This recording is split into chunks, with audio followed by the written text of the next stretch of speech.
Welcome to the Automatic Identification Teachers Institute Virtual Edition, brought to you by the Material Handling Education Foundation, AIM, and the AIDC 100.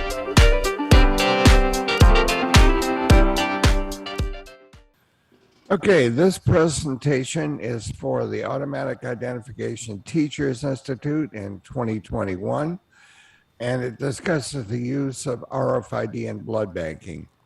Okay, I'm Clive Huberger. I am now a AIDC consultant to healthcare.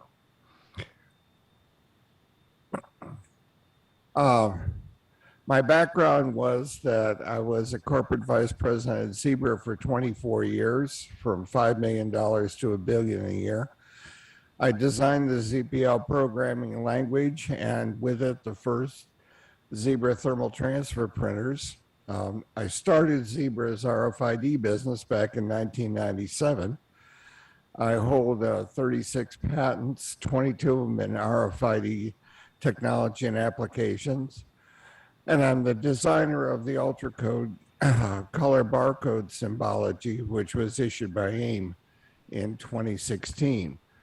I've been an AIM member since 1982. In fact, I'm one of the oldest functioning ones, former chairman of the board and winner of the AIM Dilling Award and the AIM Career Life Achievement Award. Okay, half of my career has been in new technology for medicine.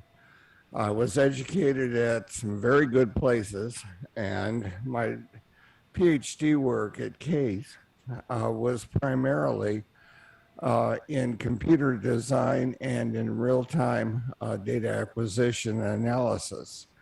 I applied that in my postdoctoral work at the Montreal Neurological Institute, where in 1974, we developed the world's first computer-assisted brain blood vessel surgery technique.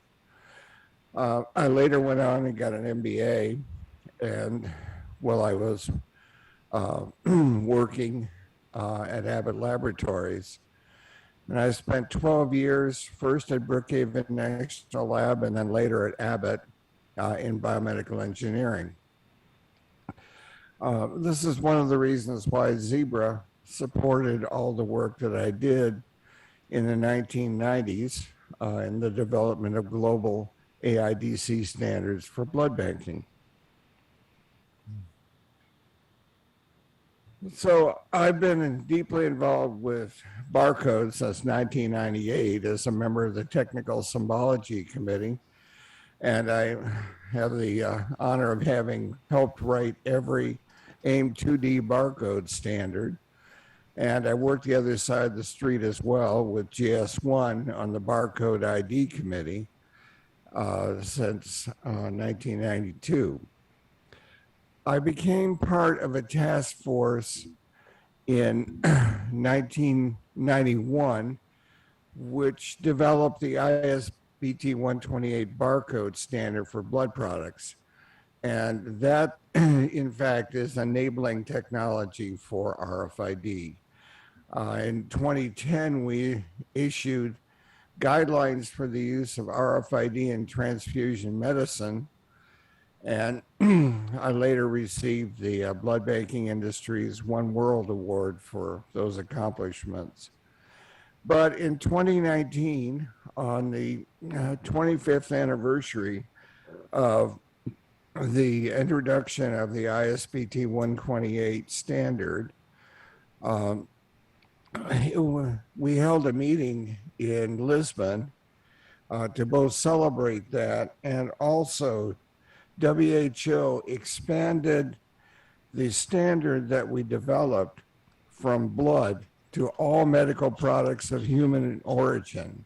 And that includes not only blood, but tissues, cells, breast milk, sperm donations, anything that's a medical product of human origin, because we had developed an ISBT technology to identify the donor and trace them, and second, to encode all biological products. In 1997, I developed a Zebra's RFID program, and we brought out the first RFID printer, I think around 1998. And I did a lot of work in RFID technology, which led to 22 US patents. Okay, so what are we talking about today? We're talking about a system which we named at the time iTrace. And fundamentally, it's vein-to-vein implementation of HF RFID in blood collection, processing, and transfusion. And this work was done at the Blood Center of Wisconsin in Milwaukee. The vision we had in that period, 2007 through 2013, for the use of RFID in blood banking was that RFID technology had the potential to advance both patient safety and operational efficiency of blood banking. But blood banking is a global industry, and it is therefore necessary that there must be adoption of world standards for RFID's use throughout the global blood supply chain for it to be successful. RFID technology, on the other hand, must be an augmentation of the existing barcode labeling standards, which have been approved by all these national regulatory agencies, and it must augment the blood and transfusion IT systems already in use rather than replacing them. So it's a very important point. We look at RFID technology as an augmentation to barcodes, not as a replacement. And of course, from a business perspective, there has to be an ROI for people to use RFID. The guiding principles, therefore, were to augment the existing ISBT global barcode standard, on which blood center operations and hospital transfusion systems were based, not replace them with RFID tags. And so you can look at it from the perspective that RFID augments barcodes, and at the same time, barcodes are also a backup to the RFID tag. And we believe that we needed to adhere to the ISBT RFID guidelines that the RFID Working Party had put together, and we'll talk about those in a minute. But RFID tags will not substitute, replace, or contradict any required ISBT 128 barcode information. In fact, the FDA approved the use of RFID tags containing all the barcode data structures as a shorthand for reading 6 barcodes. You could read one RFID tag. And that has turned out to be a very powerful tool and very time and labor saving in the blood banks. So RFID was enabled by the ISBT 128 barcodes. Let's talk about ISBT 128 itself. In the first Gulf War in Kuwait, okay, all this foreign blood came in for Operation Desert Storm, all labeled in mixed languages. Very few of them used any barcodes. And those that did, like the US, used Codabar, and there were numerous system incompatibilities between blood banks and labeling errors. Net result is DOD had to basically relabel every one of the hundreds of thousands of units of blood that came into that war theater. So afterwards, the International Society for Blood Transfusion was charged with developing a global standard for labeling blood products. The lead was taken by the American Red Cross and the Department of Defense, and they brought in the national blood services of 16 major countries. Zebra, Computype, and Digitrax provided the technical expertise on barcoding and on labeling, which was essential in developing a proper blood labeling standard. Probably one of the most interesting things was the US FDA, which participated throughout the entire process. They sent a regulatory person to every world meeting for about 4 years and provided guidance to make sure that what we made was a standard which would be approvable by the US FDA and thus by the other national blood agencies, because the USDA is basically perceived even today as the world's leading regulatory agency for blood. And blood is probably one of the most regulated products in the world in terms of its safety and accuracy and efficacy considerations. So now with ISBT 128, the barcode, not text, became the primary data carrier. And why use barcodes? Obviously, you all know the supply chain efficiency issues associated with the use of barcodes. But there's another very important issue here, and that was language independence. And we also at that point adopted on-demand printing of final blood labels. This is something that a company named Digitrax had introduced in the mid-'80s, and it greatly reduced the number of labeling errors on blood versus picking little stickers from multiple rolls and putting them on the blood bag. And the risk of mislabeling was enormous.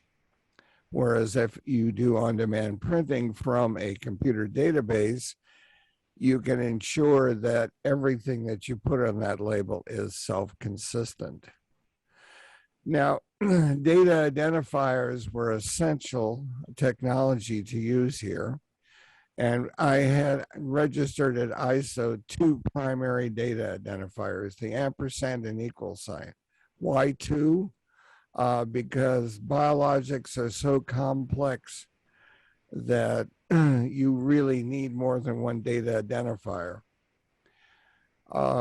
primary data identifier.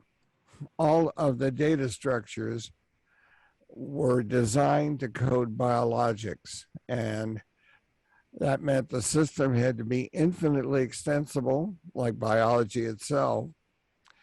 And you had the advantage that the data structures are written in a language independent manner. So you have the potential that if you're helicoptered into Haiti after an earthquake and blood comes in from multiple countries, you can take your smartphone today, read the barcode structures, and it will tell you what it means in your native language on your smartphone. Another consideration was uniquely identifying every donation, and we chose to do it over a 99-year period. So whether your donation was collected in Vladivostok, okay, or Rio de Janeiro, there is a system where the person using that unit can determine exactly where that donation was collected and when it was collected, and if necessary, trace it back to the source. This two-way traceability is essential because if you have a donor who, say, develops some disease, you want to be able to trace forward and find out where his donation went and all the products that may have been created from that donation as well, so that you can send a warning to them to recall it. And furthermore, if a patient suddenly develops a weird disease, now you can trace clear back to the donor and determine if that donor was the source of that disease. And because of the way we structured everything, WHO had a lot of discussion in the teens. I was part of the human organ transplant labeling discussion. And basically, WHO basically extended it to all medical products of human origin worldwide. So ISPT 128 has turned out to be a very important product in terms of how it is used and how it's adopted and how it's been extended in its usage. Let's take a look at a blood bag. Okay, this is a red blood cell bag with 4 barcodes on it. And those are the 4 required barcodes on any bag or any other product of human origin. The first is the donation number that we were just speaking about. It identifies every donation collected in the world over a 99-year period at any ISPT registered facility. Why is that so important? Because blood is an emergency use product. And in the cases of international disasters and in times of war, it's extremely important that you be able to track where the blood came from and ensure that it's labeled in a common system. The next thing for a blood unit is the blood type. And it turns out there are about 20 different systems for typing blood. The ABO RHD system is the one we use in the United States and in most of the Western world. It has an AB or ABO type and a rhesus D factor, positive or negative. And you can see even here, we use color. Notice that the AB is hollowed out in the middle. That indicates it's a negative. If it was solid black, that would indicate that it's positive. So we're trying to make everything as quick and easy to visualize without having to read anything. It could be just as well encoded in a local standard like Kel or Bombay, which is used in some parts of Asia. And then in the lower right corner is the expiration date for this particular product, which happens to be packed red cells. There's a 42-day life, and so it's extremely important to know what the date of expiration is so that you aren't giving outdated product to patients. For things like platelets, which have a 3-day life, you may want to include the time as well as the date. In this case, it is platelets, and the E610V00 is a standard description for a platelet product. We recognize that everywhere in the world has slightly different products. In the US, a collection of 500 ml is fairly common. In Japan, it's a 200 ml collection. And there are all kinds of different ways in which blood products are processed and sorted. And so we have about, I think, 4,000 ISBT registered facilities and over 20,000 products, which are inclusive of every product processed by any ISBT registered facility.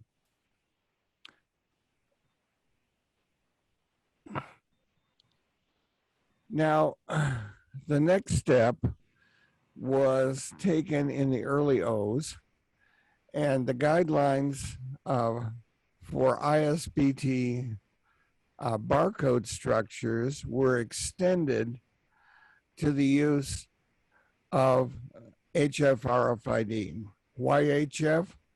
Two reasons. One, HF is a magnetically coupled rather than electrically coupled technology as compared to UHF. And at the time, we were just starting to develop the ISO UHF technology, known to many people now as RAIN, and that technology was very primitive. The second reason is regulatory. Frankly, the FDA was scared stiff of UHF RFID because the fact when you get into some of these very long glycoproteins that may have 60,000 biological units in, some of the resonance frequencies are now getting down in the UHF range, and people were very, very concerned about UHF actually damaging blood products. And I found this out when I presented our HF ID program at the FDA. And that's all we have time for this time. Please join us in the next episode when Dr. Holberger will continue to discuss RFID safety concerns. Thanks for watching. Please remember to subscribe, like, and we hope to see you next time on the Automatic Identification Teachers Institute Virtual Edition.